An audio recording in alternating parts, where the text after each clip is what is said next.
பாவம் ரெட்டை குருவிகள். காவிய குருவி பணத்தை சேர்த்து வச்சிருந்த டப்பாவை பார்த்து கவலைப்பட்டுட்டு இருக்கும்போது புருஷன் ஆகாஷ் காக்கா கையில பணத்தை எடுத்து பறந்து வந்துட்டு இருந்தான். காவியா, இந்த பணத்தையும் அதுக்குள்ள போட்டுரு. என்னுடைய பணத்தை நான் இதுக்குள்ள போட்டேங்க. உங்களுடைய பணத்தை செலவுகளுக்காக வச்சுப்போம். வீட்டில் நம்மளுடைய பசங்க இல்ல காவியா, அப்புறம் வேற என்ன செலவு இருக்கும் நம்மளுக்கு? அப்படி சொன்ன உடனே காவிய குருவியோட கண்ணுல இருந்து தண்ணி சிந்திக்கிட்டே இருக்கும். இந்த பணத்தையும் அதுக்குள்ள போட்டோன்னா அதுல ஏதோ கொஞ்சம் காசு ஏறும்ல. அந்த தாசுக்களுக்காண்ட போய் நம்மளுடைய இரட்டை பசங்களை பார்த்தீங்களா? நான் போனேன், ஆனா அந்த தாசுக்களுக்கு நம்மளுடைய கடன் கட்டினாதான் அவன் நம்மளுடைய பசங்களை காட்டுவேன்னு சொன்னான். அது மட்டும் இல்லாம சும்மா சும்மா இப்படி வந்தா நல்லதா இருக்காதுன்னு மிரட்டினான் கூட என்ன. என்கிட்டயும் அதுதாங்க சொன்னான். நான் ரொம்பவே கெஞ்சி பார்த்தேன். அதன் பிறகு கொஞ்சம் பொறுமையா என்கிட்ட வந்து, காவ்யா, உன்னுடைய இரட்டையர்கள் என்கிட்ட ரொம்பவே பத்திரமா தான் இருக்காங்க. மற்றும் நீங்க சும்மா சும்மா பதட்டப்படாதீங்க. எனக்கு கட்ட வேண்டிய கடனை முழுக்க கட்டிட்டு அதன் பிறகு உங்களுடைய பசங்களை கொண்டு போங்க. அந்த விதமா சொல்லிட்டு என் மூஞ்சி முன்னாடியே கதவை பூட்டினான். அவன் கிட்ட கடன் வாங்கி நம்ம பண்ண ஒரு தப்பு அவனுக்கு ஒரு சாதகமா இருக்கு. அதனால்தான் அந்த விதமா நம்ம மேல எரிஞ்சு விழுறான். பணம் எல்லாத்தையும் கட்டிட்ட பிறகு அவனை பத்தி நான் கவனிச்சுக்கிறேன். அப்போ வரைக்கும் நம்மளுடைய பசங்க அவனாண்ட எப்படி இருப்பாங்களோ என்னமோ. அதை நினைச்சு பார்த்தாலே எனக்கும் கவலையா தான் இருக்கு காவியா. ஆனா பணம் இல்லாம நம்மளால எதுவும் பண்ண முடியாது. இல்லைன்னா அவனை வேற வழி பண்ணிருப்பேன். சரிங்க, இருட்டு போகுது. நீங்க தீபத்தை ஏத்துங்க, நான் போய் சமைக்க ஆரம்பிக்கிறேன். அந்த விதமா சொல்லிட்டு அந்த டப்பாவை அங்க வச்சுட்டு அங்க இருந்து கிளம்பி போயிடுச்சு அந்த காவிய குருவி. சரியா அந்த காட்டுக்குள்ள அதே நேரத்துல அந்த கழுகோட வீட்டுக்குள்ள அந்த கழுகு கையில குச்சியை எடுத்துட்டு வந்து ரொம்பவே கோவமா இருந்துச்சு. மற்றும் அதோட முன்னாடி ரொம்பவே கவலையோட அழுதுட்டு இருக்கிற இரட்டை குருவிகளான ராணி வாணி இருந்தாங்க. ஏய் குருவிகளா, இது என்ன சொல்லுவாங்கன்னு உங்களுக்கு தெரியும்ல? குச்சின்னு சொல்லுவாங்க அண்ணே. அப்படி சொன்ன உடனே அந்த தாசு கழுகுக்கு இன்னும் பயங்கரமா கோவம் வந்துச்சு. அதோட அவ்வளவுதான், அந்த குச்சியை எடுத்து அந்த ரெண்டு பேருக்கும் ஒரு அடி கொடுத்தான். அப்ப அந்த இரட்டை குருவிகள் அந்த வலியை பொறுத்துக்கிட்டு கண்ணை மூடி அழுதுட்டு இருந்தாங்க. எத்தனை வாட்டிடி நான் உங்களுக்கு சொல்றது, என்ன அண்ணன் எல்லாம் கூப்பிடாதீங்க, மாமா மாமான்னு கூப்பிட சொன்னல. இன்னொரு வாட்டி அண்ணனு கூப்பிட்டீங்க வைங்களேன், இந்த மிரட்டல் அடிதடி எல்லாம் இருக்காது. டைரக்டா உங்களை சூடான எண்ணெயில போட்டு ஃப்ரை பண்ணி சாப்பிடுவேனா. வேணு வேணு, நான் உங்களை மாமான்னு கூப்பிடுறேன். தயவு செஞ்சு எங்களை எதுவும் பண்ணாதீங்க. ஆமா ஆமா, உங்களை மாமானே நாங்க கூப்பிடுறோம், சரியா? அப்படி அந்த இரட்டை குருவிகள் சொன்ன உடனே அந்த தாசு கழுகுக்கு கொஞ்சம் கோவம் குறைஞ்சது. இப்ப நம்ம எல்லாரும் சேர்ந்து ஒரு விளையாட்டு விளையாடலாம். அப்படி சொன்ன உடனே அந்த குருவிகள் ஒண்ணுமே புரியாம ஒருத்தர் ஒருத்தர் மூஞ்சியே பார்த்துப்பாங்க. என்ன விளையாட்டுன்னு கேட்கலாம்ல. ஆனா மாமா, இப்ப வேற இருட்டிடுச்சு. இந்த நேரத்துல என்ன விளையாட்டு விளையாட போறோம்? ஒரு மாமன் ரெண்டு முறை பொண்ணுங்க, எப்படி இருக்கு இந்த விளையாட்டு?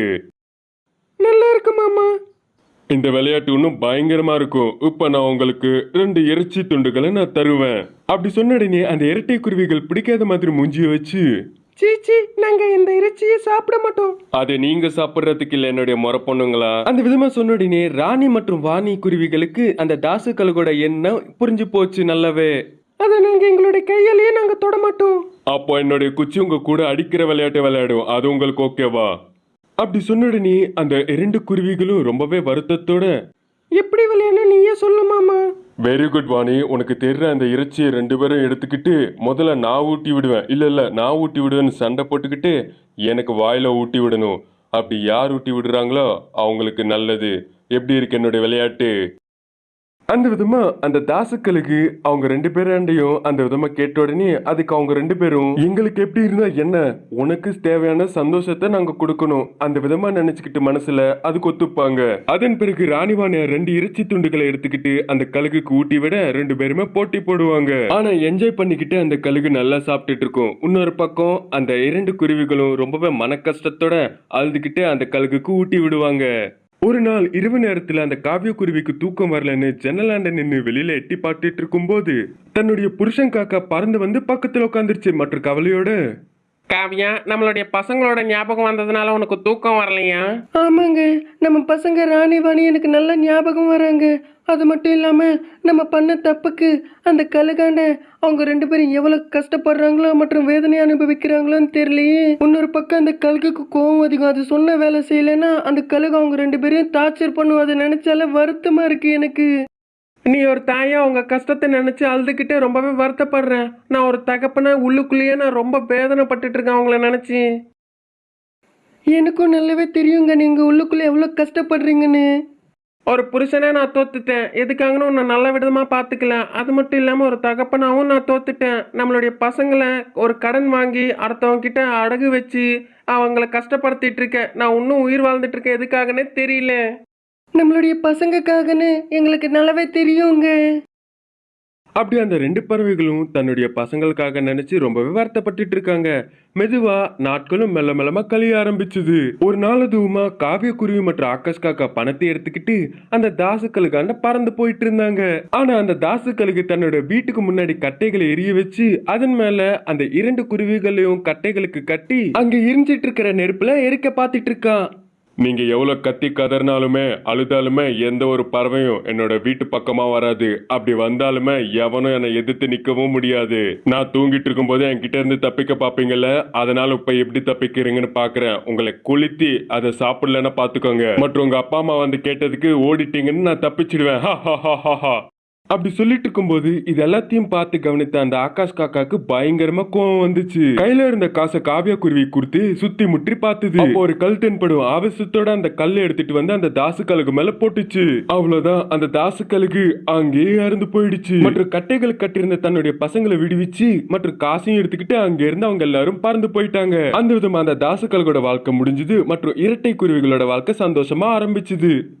பயங்கரமான இடிமின்னல் சத்தத்தோட ஆகாயமே அதிர்ந்து போயிட்டு இருக்கும்போது இன்னொரு பக்கம் கனமழையோட அந்த காட்டு முழுக்க அவஸ்தைப்பட்டு இருக்கும்போது, ஆனா அந்த சமயத்துல எந்த ஒரு பயமும் இல்லாம அந்த ஆகாஷ் காக்கா கையில கோடாலியை பிடிச்சுக்கிட்டு ராதாபுராவோட வீட்டுக்கு வந்துச்சு. அப்போ கையில இருந்த கோடாலி எடுத்துக்கிட்டு அந்த வாசல் கதவுகளை உடைக்க பார்க்கும்.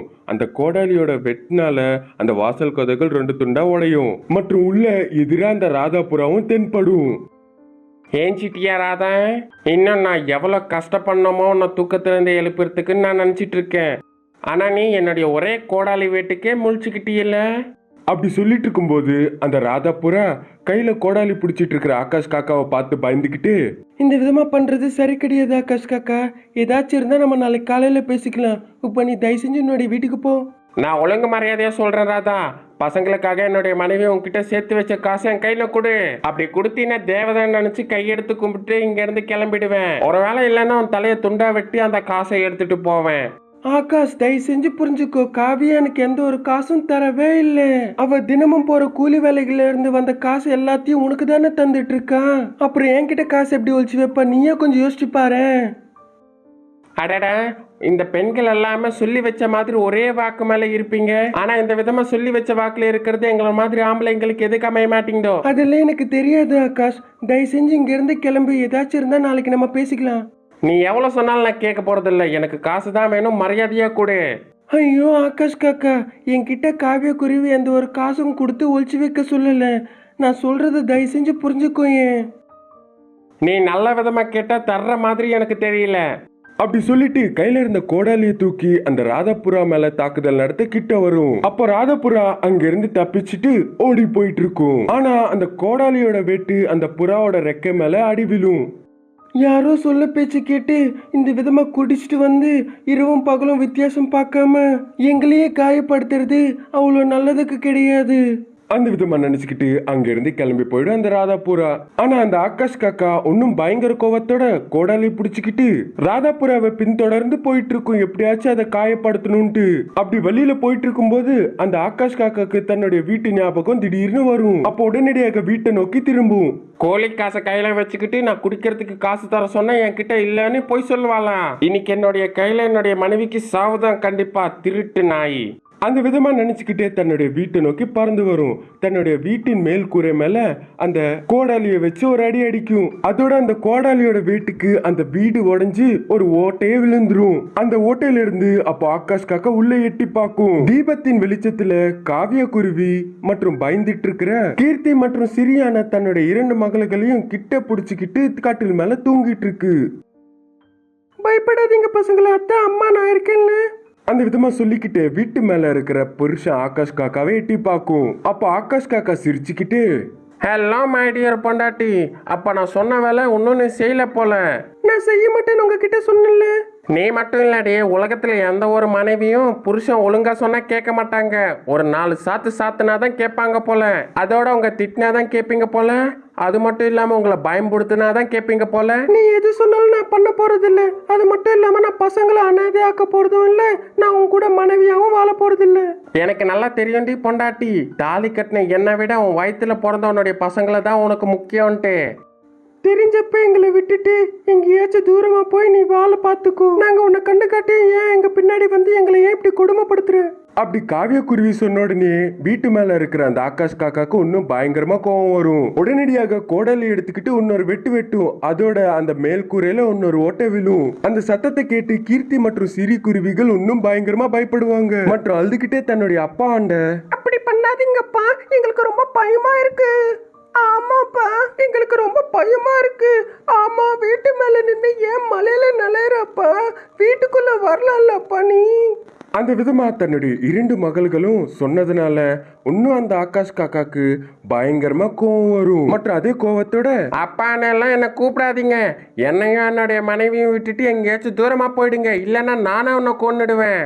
அப்போ அந்த ஆகாஷ் காக்கா கையில கோடாலியை தூக்கிக்கிட்டு மேல் கூரையில விழுந்த ஓட்டையில இருந்து மெதுவா உள்ள பறந்து வந்து அங்க இருக்கிற கட்டில் மேல உட்கார்ந்துச்சு.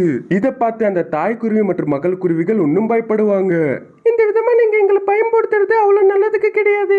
ஏதாச்சும் இருந்தா நாளைக்கு நம்ம பேசிக்கலாம். தயவு செஞ்சு நீங்க தூங்குங்க. நான் ஒன்னும் இங்க தூங்குறதுக்கு வரல காவியா. நீ பசங்களுக்காக சேர்த்து வச்சிட்டு இருக்கிற காசை எனக்கு கொடு. உன்னையும் பசங்களையும் விட்டுட்டு அந்த காசை வச்சுட்டு நான் ஃபுல்லா குடிச்சிட்டு எங்கேயாச்சும் மட்டையாய் கீழே விழுந்துடுறேன். அப்போ உனக்கு என்கிட்ட இருந்த எந்த விதமான தொந்தரவும் இருக்காது. எத்தனை வாட்டி நான் உங்களுக்கு சொல்றது, நம்மளுடைய பசங்களுக்காக நான் எந்த ஒரு காசையும் சேர்த்து வைக்கிறதே இல்லை எங்கேயுமே. தினமும் கூலி வேலையில பார்த்த காசு எல்லாத்தையும் உன்கிட்ட தானே தரேன். எனக்கும் பொறுமை ரொம்ப கம்மியடி காவியா. மரியாதையா என்கிட்ட காசு கொடு, அப்பதான் உன்னுடைய பசங்க எல்லாரும் பொழைப்பாங்க. இல்லைன்னா பாரு. அப்படி அந்த புருஷன் காக்கா மிரட்டிட்டு இருக்கும்போது அந்த காவிய குருவி அதே சமயத்துல புத்திசாலித்தனமா யோசிச்சு, இப்பவே போய் நான் காசு கொண்டு வரேன். நீங்க இங்கேயே இருங்க. தயவு செஞ்சு பசங்களை எதுவும் பண்ணிடாதீங்க. நீ எனக்கு காசு தரும் போது நான் எதுக்காக பிள்ளைகளை கொல்லுவேன்? அந்த விதமா சொன்ன உடனே காவிய குருவி கட்டில இருந்து ஏஞ்சி பக்கத்துல இருக்கிற மிளகாத்தூள் டப்பாண்ட பறந்து வந்துச்சு. அப்போ அதுல இருந்து மிளகாத்தூள் எடுத்துக்கிட்டு பக்கத்துல இருக்கிற ஆகாஷ் காக்கா ஆண்ட வந்து அந்த மிளகாத்தூளை அதோட கண்ணுல தூவிச்சு. அதோட அந்த ஆகாஷ் காக்கா, ஐயோ என்னோட கண்ணு எரியுது எரியுது. அந்த விதமா கத்தி கூச்சல் இட்டுட்டு இருக்கும்போது அப்ப காவியக்குருவி தன்னுடைய பசங்களை அழிச்சுக்கிட்டு அந்த வீட்டுல இருந்து பறந்து போயிடுச்சு. மலையில நனைஞ்சுக்கிட்டே தன்னுடைய 2 பிள்ளைகளையும் அழிச்சுக்கிட்டு வழியில போயிட்டு இருக்கும்போது ஒரு இடத்துல ஒரு மரத்தின் கிளையில கட்டி இருக்கிற ஊஞ்சல் தென்படும். அப்ப பசங்களை அழிச்சுக்கிட்டு அந்த ஊஞ்சலாண்ட வந்துச்சு. பசங்களா, நீங்க ஒன்றும் பயப்படாம அந்த ஊஞ்சல்ல போய் உட்காருங்க. நான் போய் உங்க அப்பா இந்த பக்கம் வரவிடாம நான் பாத்துக்கிறேன். அந்த விதமா சொல்லிட்டு ஆகாயத்துல பறந்து போய் காவியக்குருவி சுற்றி முற்றி பார்த்துட்டு இருக்கும்போது இன்னொரு பக்கம் கையில கோடாலியை பிடிச்சுக்கிட்டு ரொம்பவே ஆவேசத்தோட அந்த ஆகாஷ் காக்கா, என்னை இந்த அளவுக்கு ஏமாத்திவேன், இன்னைக்கு உன்னுடைய பிள்ளைகளை யாராலையும் காப்பாற்ற முடியாது அப்படி நினைச்சுக்கிட்டு முன்னோக்கி பறந்து போயிட்டு இருக்கும்போது ஒரு மரத்தின் கிளையில ஆடிட்டு இருக்கிற ஊஞ்சல் தென்படும். அதோட அந்த ஆகாஷ் காக்கா ஊஞ்சலாண்ட வந்துச்சு.